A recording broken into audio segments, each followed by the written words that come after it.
Welcome, curious minds, to another exhilarating deep dive. Great to be here. Today, we're not just scratching the surface, we're plunging into a dynamic, often overlooked, but critically important shift in global power. Mhm. We're talking about the evolving, complex, and sometimes pretty surprising relationship between Russia and the African continent. Yeah, it really is. It's a relationship with, deep historical roots, then a significant period where they were almost absent, and now, well, a powerful resurgence in recent decades. Right.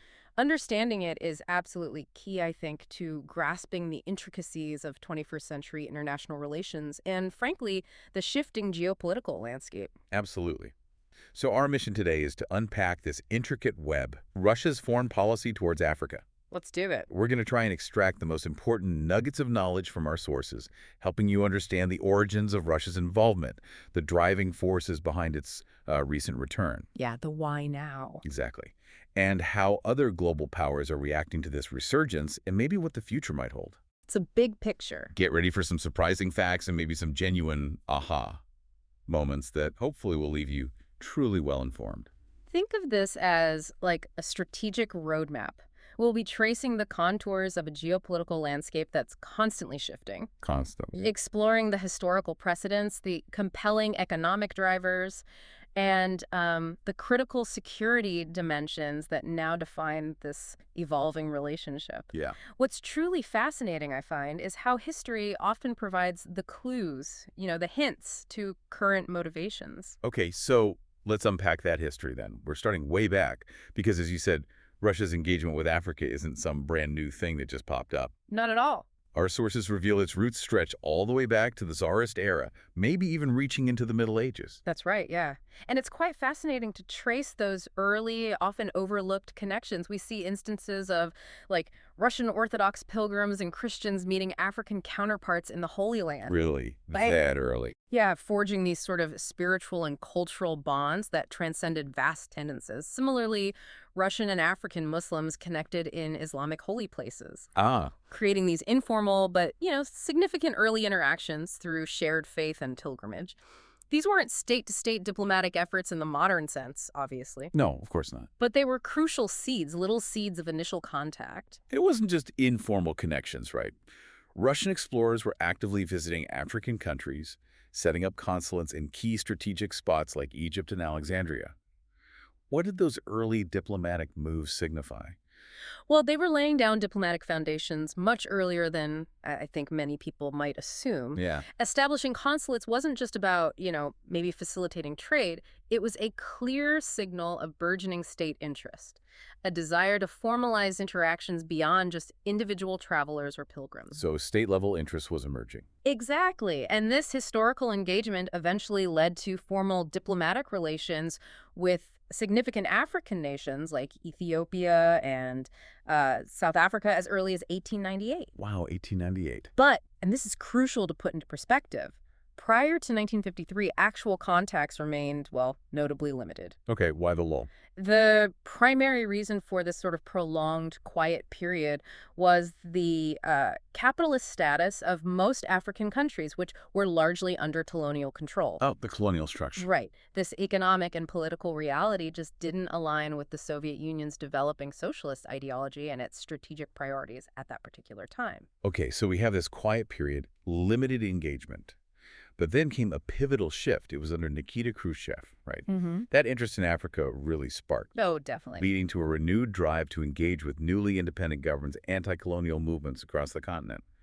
What did that shift actually look like on the ground? It was a dramatic change, really dramatic, marking the true beginning of the, let's call it the Cold War chapter in Russia-Africa relations. Yeah. While formal diplomatic relations had resumed after World War II, they truly blossomed, really took off in the late 1950s and early 1960s. Right when independence movements were peaking. Precisely. This was the exact period when most African colonies were achieving independence, often led by this burgeoning middle-class youth, eager to shape their nation's destinies, free from colonial rule. And fertile ground for ideology. Absolutely. These new nations represented a vast, fertile ground for ideological influence, and the Soviets saw that opportunity. And the Soviet Union was quick to seize it, offering very, very tangible support. We see the first major arms shipment from the Soviet Union to Africa happening in A 1955. huge move. That was a massive statement, and it was quickly followed by formal diplomatic relations with a whole host of newly independent nations.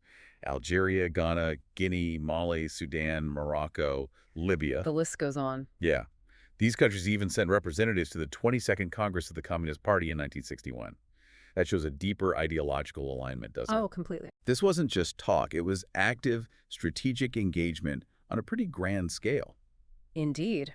The Soviet Union profoundly influenced African history during this era. They actively supported countries like Egypt, Angola, South Africa in their various struggles, Yeah. against colonial powers or apartheid. Key struggles.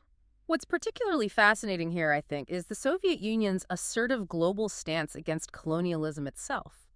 A landmark moment was them launching the Declaration on Granting Independence to Colonial Nations and Peoples at the UN General Assembly in 1960. That UN declaration, yeah. And this wasn't just symbolic, it garnered support from an astonishing 89 countries, including, surprisingly, some of the colonial powers themselves. Really? Even colonial powers voted for it. Some did, yeah. It reflected the irresistible tide of decolonization and the shifting global sentiment. They couldn't really vote against it publicly. Wow. That's a truly powerful move to make on the global stage, essentially cornering them. And the support wasn't just rhetorical or diplomatic, was it? Not at all. Soviet military assistance specifically focused on creating and equipping armed units. On the ground. Exactly. And contributing directly to liberation efforts in former Portuguese colonies, Zimbabwe, Namibia, South Africa. They were directly involved in shaping the future military structures of these nations, providing arms, training, strategic advice. So what were the Kremlin's main goals then? The Kremlin's foreign policy towards Africa during this period had, you could say, 4 distinct and interconnected core goals. Okay.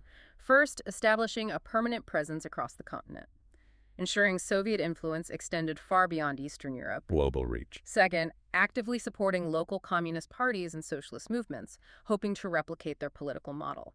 Third, providing significant economic and military assistance. A clear alternative to the West. Precisely, often coming with fewer perceived strings attached, or different strings anyway. And fourth, and perhaps most crucially from Moscow's perspective, actively undermining the influence of the West and NATO. Pushing back. Pushing back against the unipolar world order they saw forming under American dominance. This was a comprehensive, calculated strategy. Expand Soviet ideology, counter Western power. But here's where it gets really interesting, revealing some subtle distinctions in Moscow's approach. While they had these ambitious goals, the Kremlin itself opposed sending Soviet regular troops directly into African conflicts, That's right, a key distinction. which stands in stark contrast to someone like Fidel Castro, who dispatched an astonishing 300,000 Cuban soldiers to support various liberation movements across the continent. A huge number. It shows a more nuanced, almost indirect approach from Moscow itself, preferring proxies or supporting local forces. Yeah, managing risk, perhaps. And internally, let's not forget, the Soviet Union was also engaged in a bitter struggle with China for influence over local revolutionary movements. Ah, the Sino-Soviet split playing out in Africa.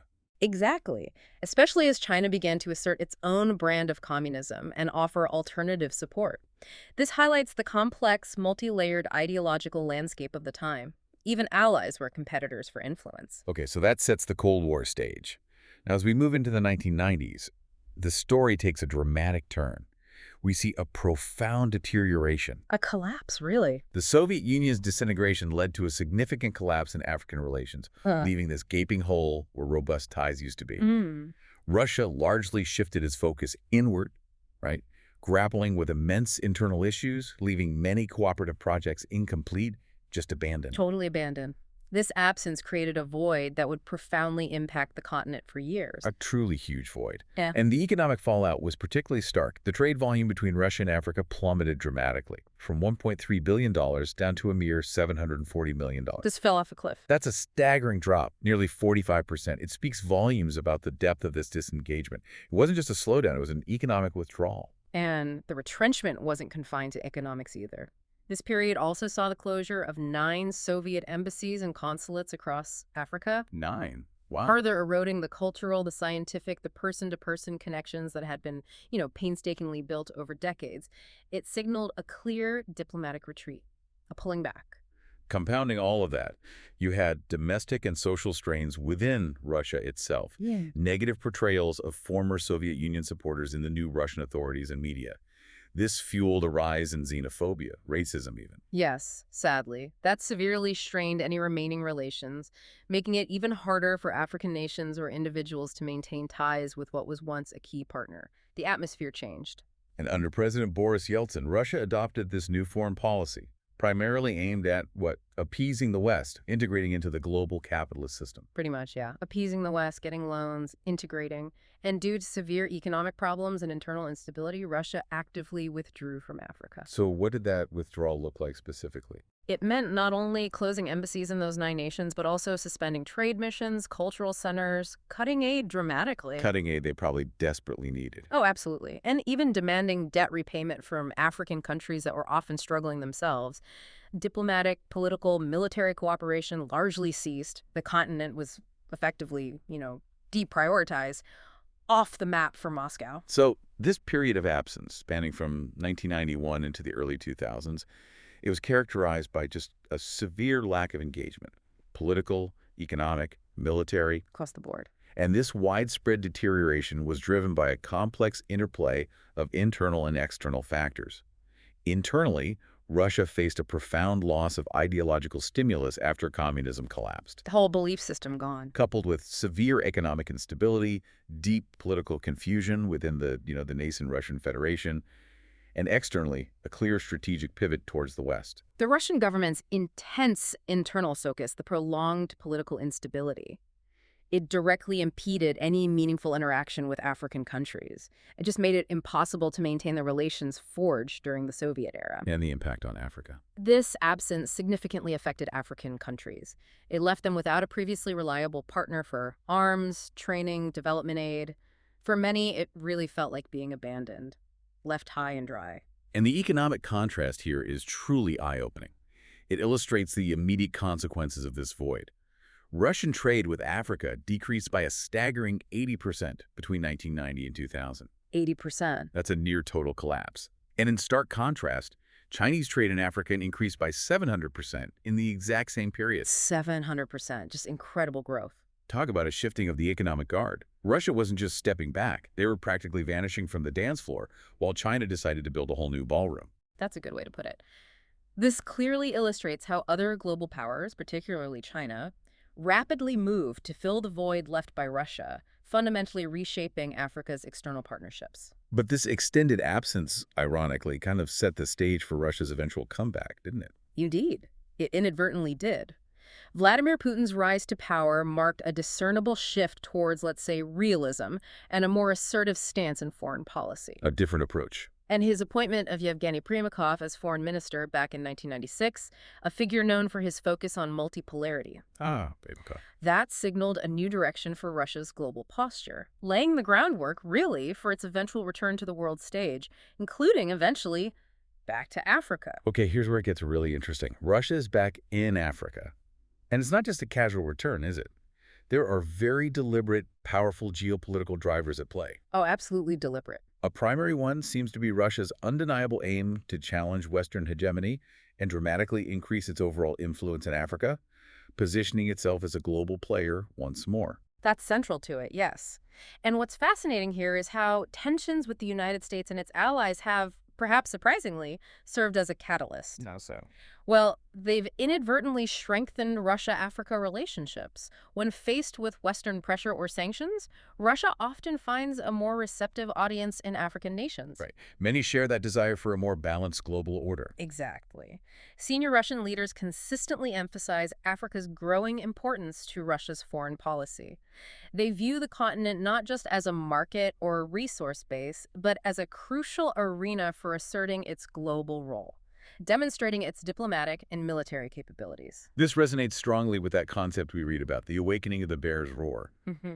In the year 2000, under Putin, Russia's foreign policy underwent this major transformation.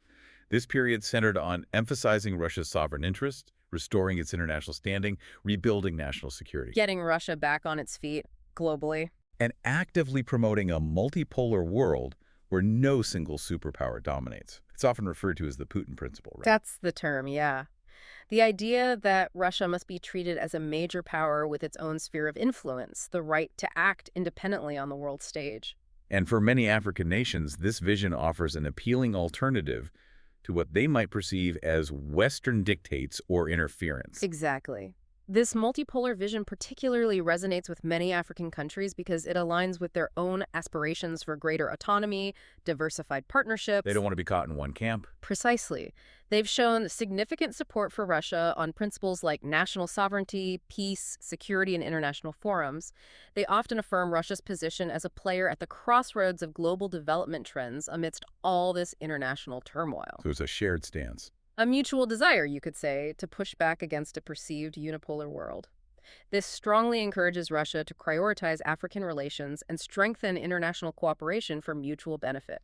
It creates a powerful alignment of interests. Okay, so beyond the grand geopolitical chess game, there are some very tangible economic imperatives driving this resurgence. Oh, absolutely. Economics are huge here. Russia's return is heavily fueled by significant economic prospects, favorable prices for its goods and services, and African markets that offer, well, fertile ground for innovative services, industrialization, modernization. It's not just about ideology anymore like the Soviet days. It's about hard cash and future growth potential. Right, Africa is exceptionally rich in natural resources, oil, gas, coal, all essential energy sources for Russian industry, especially its defense sector, its own energy complex. Crucially, Russia seeks to gain influence and, in some cases, direct control over these vital resources, ensuring secure supply chains, expanding its market presence. This isn't just about importing, it's about strategic access and investment. And it's not just traditional energy either. Russia is actively looking to participate in nuclear energy projects in Africa, Rosatom is very active. right, with a growing emphasis maybe even on renewable energy sources down the line. Given Russia's deep expertise in nuclear power facilities and modern energy tech. This transition away from fossil fuels, if it happens with Russian help, could have a profoundly significant economic impact for both sides. Imagine the long-term energy security it could provide for African nations. And the lucrative contracts Yeah. for Russian state-bought companies like Rosatom. Exactly. Big business. Moreover, the ongoing Fourth Industrial Revolution, the focus on global digitalization, cybersecurity, this presents unique opportunities, doesn't it? It does. For joint development and testing of innovative Russian technologies in Africa. This allows Russia to find new markets, new testing grounds for its cutting-edge tech. While potentially helping Africa's modernization efforts, bridging technological gaps, Yeah. a win-win for certain sectors maybe. Potentially, yes. Creating that kind of scenario. So it's about access to raw materials for Russia's industries and new markets for its finished goods. Russia aims to gain access to new agricultural products, maintain robust trade relations, viewing Africa as a source of low-cost raw minerals like cobalt, copper, bauxite, crucial for high-tech industries. It truly is a complementary relationship in terms of resources, on paper at least. Russia provides security, energy expertise, perhaps. Yeah. Africa provides raw materials and markets. And a key focus, one that maybe differentiates Russia from its past engagement, is on developing Africa's infrastructure, particularly transport, energy, communications. Yes, that's a big part of the narrative now. Russia seeks to establish long-term partnerships to develop transport and energy infrastructure, leveraging its competitive advantage in energy programs, network building. So it's not just about selling stuff. No, it's framed as being about building long-term ties through foundational projects that literally power African economies, build railways, ports. And with Africa's ongoing development, burgeoning economic opportunities, it just makes it a prime target market for Russian investment. Though you mentioned regulation. Yes, effective regulation is key to ensure equitable and transparent deals, which hasn't always been the case. But the potential is huge. It's a continent on the rise, and Russia clearly wants a piece of that growth. What's also fascinating is the demographic appeal. Africa's vast natural resources are one draw, but equally compelling is its rapidly growing middle class, projected to reach over 1 billion by 2025. Huge potential consumer market. This expanding consumer base, this workforce, they're major attractions for foreign investment, including from Russia. And the underdeveloped infrastructure. Right. The continent's often underdeveloped energy and mining infrastructure also presents substantial long-term opportunities for Russian companies to invest, expand operations, fill critical gaps. Okay, so beyond the hard power of resources and military, Russia is actively pursuing cultural and soft power initiatives, trying to build enduring ties, cultivate long-term affinity. Yes, the soft power angle is definitely there. They're expanding their cultural influence by establishing local institutions designed to spread and promote Russian culture, language, values. We see organizations like the African Organization of Russophony, the Pan-African Organization Parade, Actively supporting Russia's position on the global stage, notably, even on sensitive issues like the Ukraine war. which demonstrates the reach of this cultural diplomacy. These groups organize events, language courses, cultural exchanges, gently fostering pro-Russian sentiment. That seems to be the goal, yes, building those softer connections. This raises an important question, though. How effective is this cultural diplomacy, especially through religious avenues, in today's world? It's a really interesting tactic. Russian diplomacy has strategically turned to religious institutions, including Islam and Orthodox Christianity, to foster closer ties with Africans. How does that work with Orthodox Christianity? Perhaps the most striking example is the Russian Orthodox Church, which, after 70 years of Soviet oppression of religion, established a patriarchal exarchate in Africa. An exarchate, what does that mean practically? It's a bold move. It effectively transferred the allegiance of numerous Orthodox cathedrals and their congregations from other jurisdictions, like the Greek Orthodox Church, directly to the Moscow diocese. Wow, that's quite assertive. It wasn't just a religious move, it was a masterclass in soft power. Leveraging faith, historical ties to build non-political bridges where traditional diplomacy might falter. It's a classic Kremlin playbook tactic, you could argue, for deeper influence. And it's all part of a broader strategy, isn't it? Russia's return to Africa is also driven by a comprehensive strategy to strengthen its international relations beyond just traditional allies. Absolutely. It's about global positioning. It aims to build closer ties with diverse countries, organizations, and thereby enhance its overall position in the international community as a truly global power. This includes pursuing political cooperation, forming alliances, signing agreements aimed at boosting its regional and international influence, extending humanitarian aid selectively, and burnishing its international prestige, building that coalition of the willing on the global stage. We also see Moscow cooperating with African countries in high-tech fields, like space technology. Yeah, that's another angle. Nigeria, for instance, launched its first Earth observation satellite, NigeriaSat-1, back in 2003 with Russian assistance, followed by NigeriaSat-2 and NigeriaSat-X in 2011. And Angola, too. Angola launched its ANGOSat-2 communications satellite in October 2022, a project with significant Russian involvement. These are tangible, high-tech collaborations.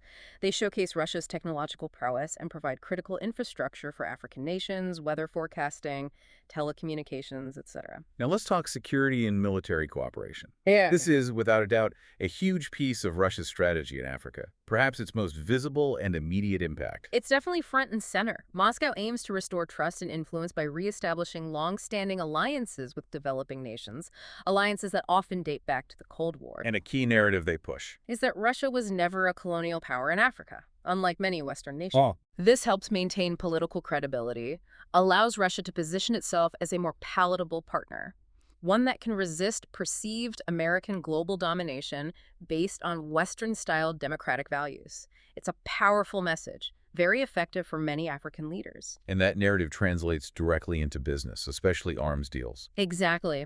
A significant portion of Russia's estimated $20 billion trade with Africa is concentrated on arms and food exports, arms often being the dominant component. And Russian parastatal companies. Like Rosneft, Lukoil.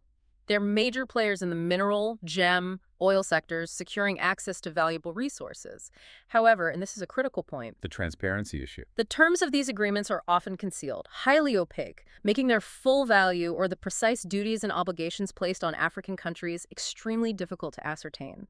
This lack of transparency is a recurring theme. It raises concerns among international observers. The 2019 Russian-African Summit, that big event, it highlighted key areas of cooperation beyond just arms, right? Yes, it showcased a broader portfolio: thermal energy, oil and gas, agriculture, precious stones, alongside, of course, military engagement and equipment. But the military component definitely stands out as a core strength, a key offering for Russia. Indeed. We see specific, high-profile military deals. Yeah. Nigeria acquiring 12 Mi-35 attack helicopters, potent aircraft, and signing a training deal. And overall, Russia has over 100 military cooperation agreements in sub-Saharan Africa, 6 signed in 2018 alone. That indicates a rapid expansion of ties. And between 2015 and 2019, an impressive 12 African heads of state visited Russia, far more than in previous decades. It shows very active diplomatic and military engagement, a clear sign of renewed strategic priority. Moscow's ambitions to control a significant share of the African arms trade seem widespread. Algeria, for instance, a major customer, acquiring 12 Su-34's advanced strike jets, 1 Terminator Tech and attack vehicle. And plans to purchase 12 Su-57s, Russia's most advanced stealth fighter. That's top-tier equipment. Between 2013 and 2015, Algeria also purchased 42 Mi-28N combat helicopters, 8 Mi-26 heavy-lift helicopters, and 2 Project 636 Varshavyanka submarines, highly stealthy diesel-electric subs. And this level of acquisition happened despite a period of weakened Russian-Algerian relations after the Soviet fall and internal Algerian conflict. It underscores Russia's persistent drive to re-engage, even with former partners who drifted away. And here's another long-term, maybe even generational strategy. Educational ties for influence. The long game. Substantial number of Africans, estimated between 50,000, maybe up to 250,000, received Soviet education, often at prestigious places like the People's Friendship University in Moscow. Lumumba University, as it was known. Right, and this had a lasting impact, didn't it?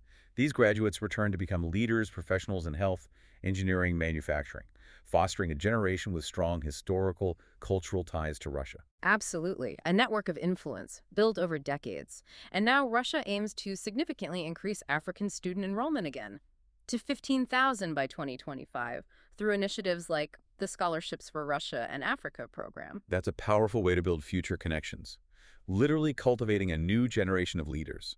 This involves setting up cooperative research institutes, exchange programs. Rosatom, the Nuclear Energy Corp, is active here too, supporting STEM programs, offering generous scholarships to Africans studying in Russia. Which is particularly valuable for talented students who maybe lack the funds to study in Europe or the U.S. It provides a pathway. Exactly. This whole Russian education in Africa strategy aims not just to promote the language and culture with centers being set up, but perhaps most importantly, to build long-term relations. Cultivate a new generation of African leaders with strong, positive ties to Russia. It's a strategic investment in human capital. Okay, moving beyond Russia's internal motivations and strategic moves. Let's look at the broader global scramble for influence on the continent. The United States, for example. They have a very clear stance on Russia's resurgence, right? Oh, very clear. U.S. officials spanning both Republican and Democratic parties expressed significant bipartisan concern about the increasing influence of both Russia and China in Africa. They see it as a zero-sum game. Pretty much. They argue that any reduction in U.S. dominance on the continent would directly benefit America's adversaries and potentially undermine its global strategic interests. So for the U.S., supporting its own interests in Africa is seen as a strategic check against rivals expanding their influence. Exactly. Russia has shown interest in establishing a coordinated naval operations center in Eritrea's strategically vital location on the Red Sea. That would be significant. Though U.S. officials indicate or claim no evidence of Moscow helping African countries tackle extremist threats in any significant way, casting doubt on Russia's claims of being a true security partner.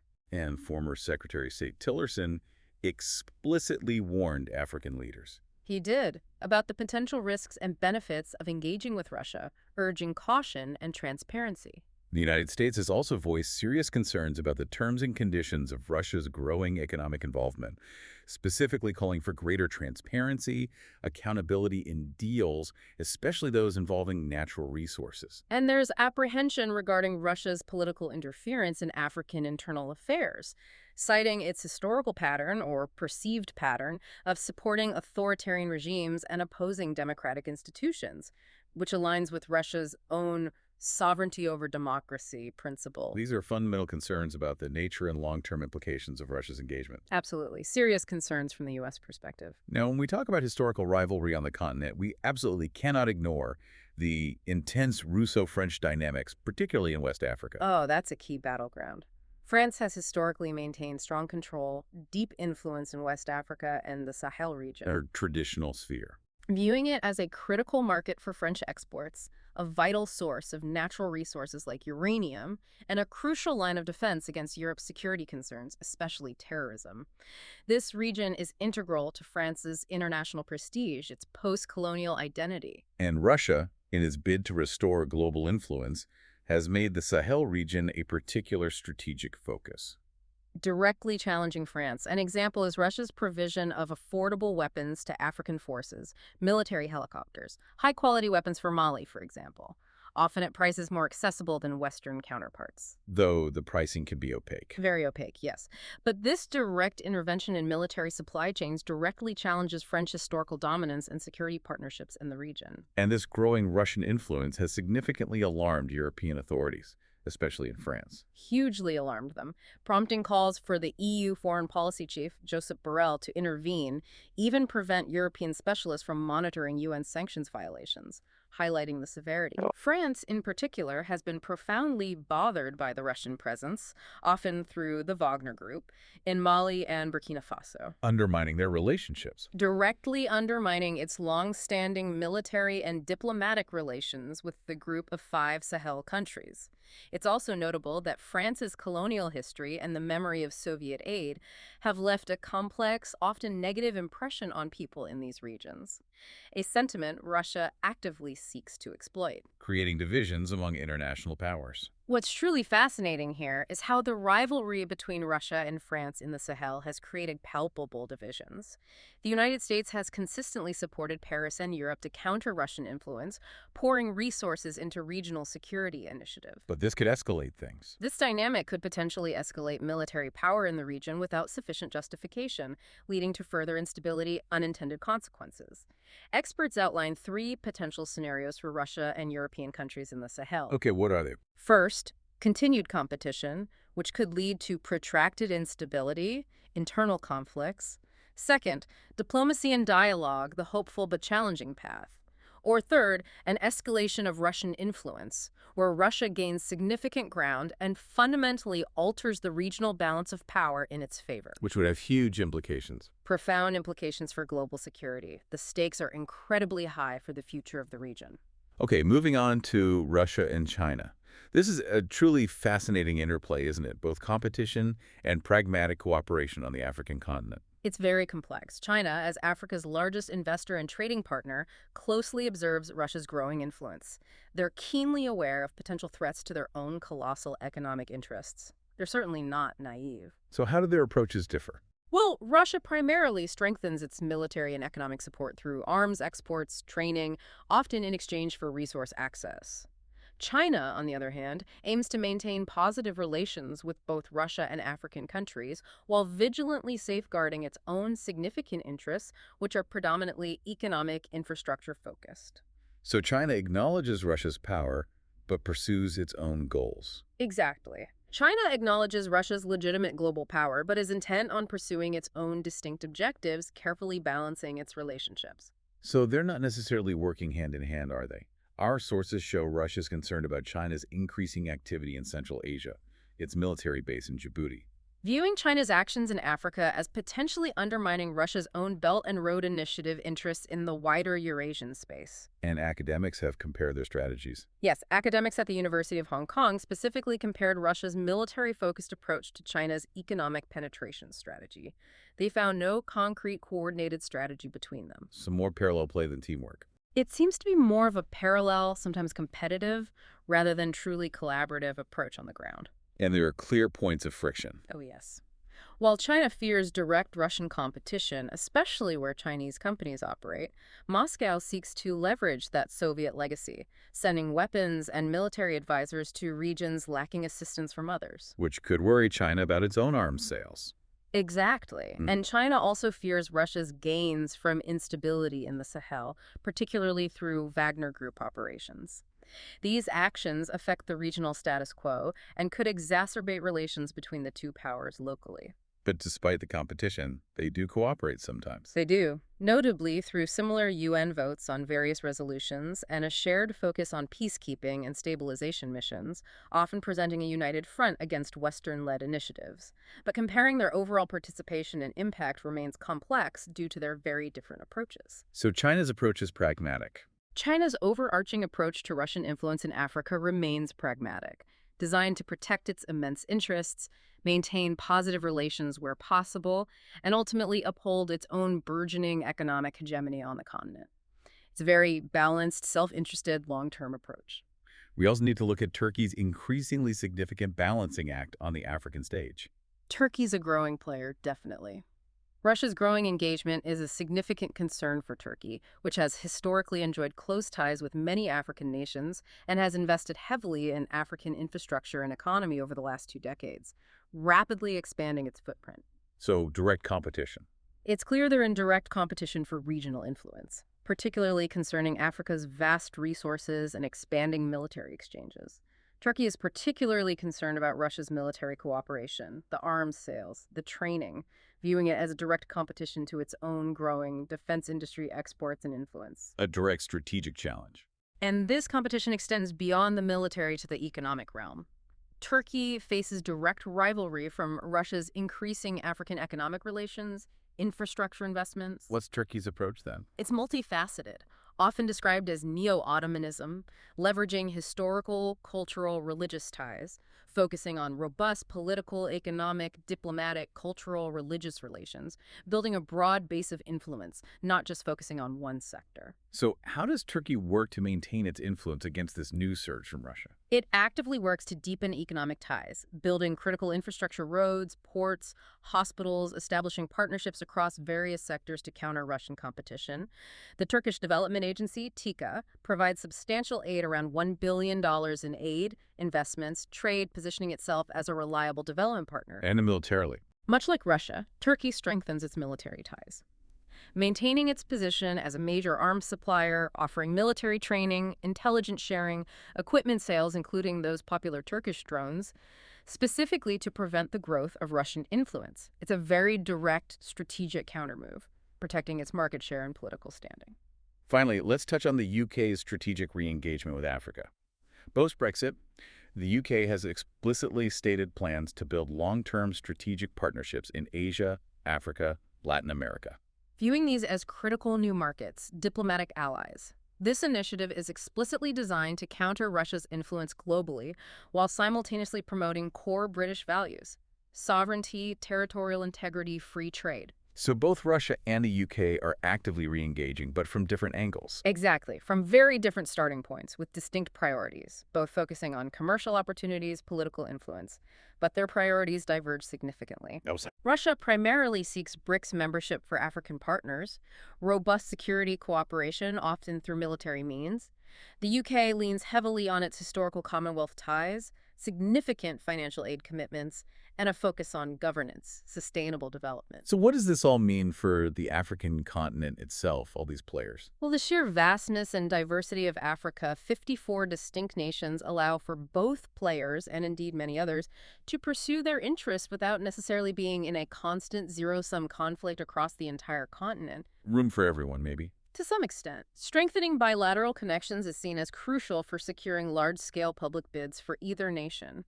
While there are definitely areas of direct competition-specific countries or sectors, the continent's scale means there's room for multiple partnerships, offering African nations a broader range of choices than perhaps ever before. Okay, let's transition then to the current state and future trajectory of Russia-Africa relations, starting with the diplomatic landscape. Right. Diplomatic ties significantly strengthened after that seminal 2019 Russia-Africa summit in Sochi. It led to a palpable increase in engagement across various sectors: trade, investment, military cooperation, infrastructure development, joint efforts to counter Western influence. It was a clear signal of Russia's renewed commitment. And Russia's engagement is explicitly aimed at expanding its global influence, securing long-term access to new energy and natural resource markets. This includes active negotiations on bilateral trade and investment treaties, comprehensive military cooperation involving weapons supply and training. It's a very clear strategic outreach. What's the concern from academics or policymakers? What's concerning to some is that Russia's increasing influence could potentially escalate competition with Western countries, not just in Africa, but as part of a broader global strategic rivalry. We see this playing out already. This dynamic is already evident in how the Russian-Ukrainian conflict has undeniably affected African nations, causing significant divisions among different blocs within the African Union, notably reflected in their divergent voting patterns at the UN General Assembly. Africa is becoming a new battleground for global power influence. And Russia sees Africa As a crucial global opportunity to showcase its dominance, its vision for a multipolar world. This dynamic is what the West often characterizes as a great power struggle. How is Russia trying to achieve long-term influence? Through regular institutionalized meetings with African commissioners, regional economic groups, actively promoting its vision for peace and security at UN forums, other multilateral platforms, it signals a move toward more integrated, continuous engagement, not just sporadic visits or deals. And they're prioritizing certain countries. Yes, Russia aims to strengthen strategic ties with a core group where it sees the most immediate opportunities or has established leverage, like Central Africa, Sudan, Comoros, South Sudan, while also reinforcing relations with established partners like Egypt, Uganda, Ethiopia. It's a tiered approach. We see very specific geopolitical partnerships emerging, like with Zimbabwe. Exactly, involving restarting supply and commodity shipments, establishing joint ventures in coffee, tobacco, mining. It's very targeted, focused on mutual economic benefit, at least on paper. And the military cooperation continues. Oh, yes. Russia enhances its military cooperation, providing arms, training. This attracts support as a counterbalance to perceived Western dominance, but simultaneously raises concerns about potential harm, instability, or fueling internal conflicts if these arms are misused. Russia's foreign policy explicitly prioritizes access to critical resources and strategic locations, doesn't it? Absolutely. This includes supporting Libyan proxy forces, influencing elections to gain access to oil riches, Mediterranean ports vital for projecting power into the Middle East and Southern Europe. And the Red Sea. They specifically seek access to Red Sea seaports, particularly Port Sudan, through connections to the Sudanese army, the former Omar al-Bashir regime, even engagement with certain Western gold smuggling networks, highlighting the often illicit, opaque nature of some ventures. And the military coup in Mali clearly presented Russia with a significant opportunity for influence in the Sahel. Absolutely. Potentially providing cover and support for dictatorial regimes, notably with the widespread deployment of Wagner mercenaries. And maybe Guinea, too. Russia may also refocus diplomatic efforts on supporting Colonel Mamadi Doumbouya's military junta in Guinea, which could lead to significant political clout and unfettered access to the country's rich mining industry, particularly bauxite. So consolidating in Sahara, expanding into the Gulf of Guinea. We're seeing Russia consolidate its position in the Central African Republic, where Wagner has a strong presence, and planning to expand influence into the Gulf of Guinea, establishing contacts with presidents, key figures to secure new oil and mineral networks. And leveraging historical ties where possible. Exactly. Targeting President Jean Lourenço of Angola, leveraging his Soviet military academy training, Cold War connections. With a notable increase in interest from Moscow in 2022, these are very deliberate, strategic moves across the continent, playing a long game. Okay, shifting to the economic and trade realities. The military for resource model seems particularly significant. It's a very prominent feature, yes. Russia often provides military weaponry, training, security assistance to African countries in exchange for crucial natural resource access, framing it as promoting economic growth and stability, a clear quid pro quo. Russia's increasing engagement clearly aims to access new energy and natural resource markets. Uranium, for example. Uranium is vital for Russian nuclear firms like Rosatom and their global energy ambitions. This involves establishing large-scale natural resource corporations, collaborating with African governments to open the Russian market to African commodities, creating new trade routes, new dependencies. What's fascinating is the resource complementarity.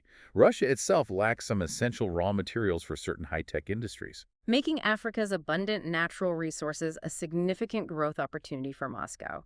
Russian firms like Alrosa are actively acquiring diamonds.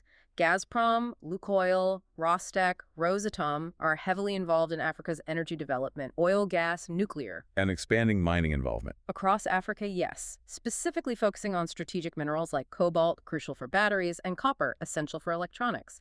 Signing new agreements, seeking joint ventures. Gaining influence in the energy sector seems key. Russia is rapidly gaining considerable influence in Africa's energy sector, particularly oil and gas, through significant investments and technical expertise. The overarching goal is clear: secure guaranteed access to raw materials and natural resources, enhance its dominance as an armaments supplier, expand into various resource-related sectors, creating this web of economic and strategic ties. Looking at their current project portfolio, Russian commercial firms own or are involved in 36 large African projects. That's the figure cited, yes. Of these, 14 in mining, 9 in hydrocarbon operations, primarily oil and gas. Where are these concentrated? Mining projects are largely concentrated in Central and Southern Africa, regions rich in strategic minerals. Hydrocarbon operations are prominent in the Gulf of Guinea and the Mediterranean. Notable Russian entities involved include state-owned or partially government-owned giants like Rosneft, Tatneft, Gazprom, with Lukoil being particularly involved in the lucrative Gulf of Guinea region. Now, what about the role of aid?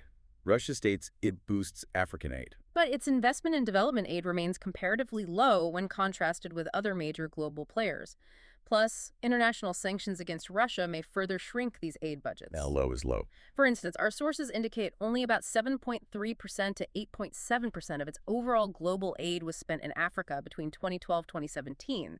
And there's no easily identifiable external organization managing it, which can make tracking its impact challenging. Despite those lower numbers compared to, say, China or the U.S., Russian aid has expanded its focus. It has, to encompass health, education, infrastructure, with a clearer emphasis on development and humanitarian assistance in specific regions.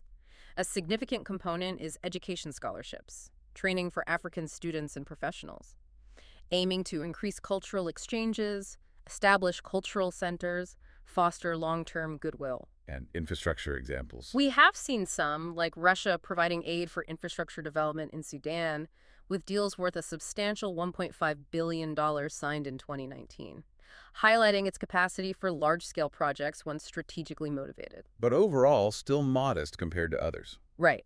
Russian aid remains modest compared to contributions from China and the U.S. This increased engagement, though smaller on the aid front, seems intended to broaden alliances and provide targeted development support, rather than being a primary driver of economic transformation. Okay, so let's talk about the genuine opportunities for collaboration and mutual benefit between Russia and Africa that go beyond just resource extraction.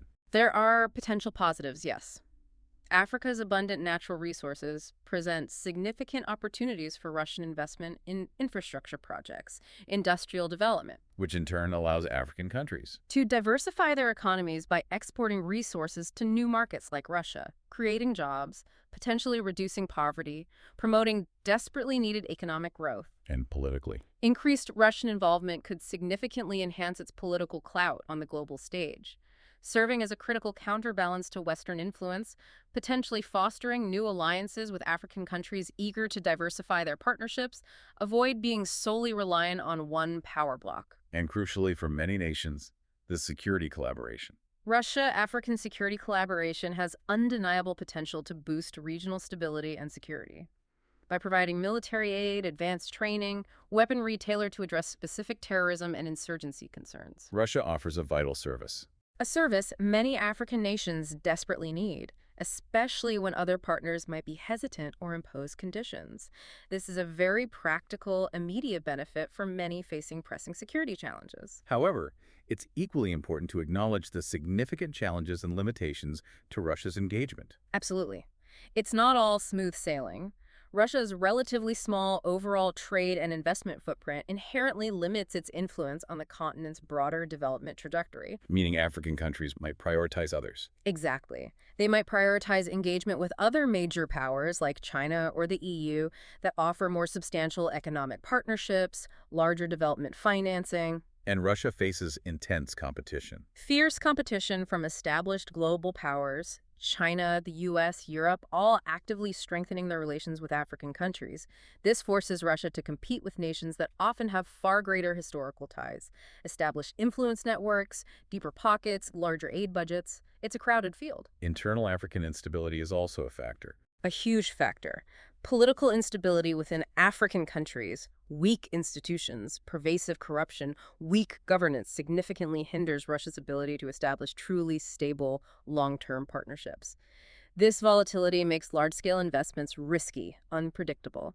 ultimately limiting both political influence and security cooperation as partners may shift or collapse. Then there are the persistent reputation and transparency concerns that follow Russia's involvement. Yes, particularly regarding its reliance on private military contractors like Wagner, extensive weapon sales that can fuel conflicts, and concerns about misinformation campaigns. All damaging its reputation. Potentially, yes, negatively affecting long-term relationships with more democratic or transparent African states. Allegations of human rights abuses, forced evictions, environmental damage, labor abuses, often linked to opaque resource deals, also risk damaging Russia's standing and limiting future cooperation, leading to international condemnation. A critical challenge moving forward is sustainability, right? Ensuring Russia's participation is genuinely beneficial long-term. Exactly. The focus needs to shift beyond mere resource extraction.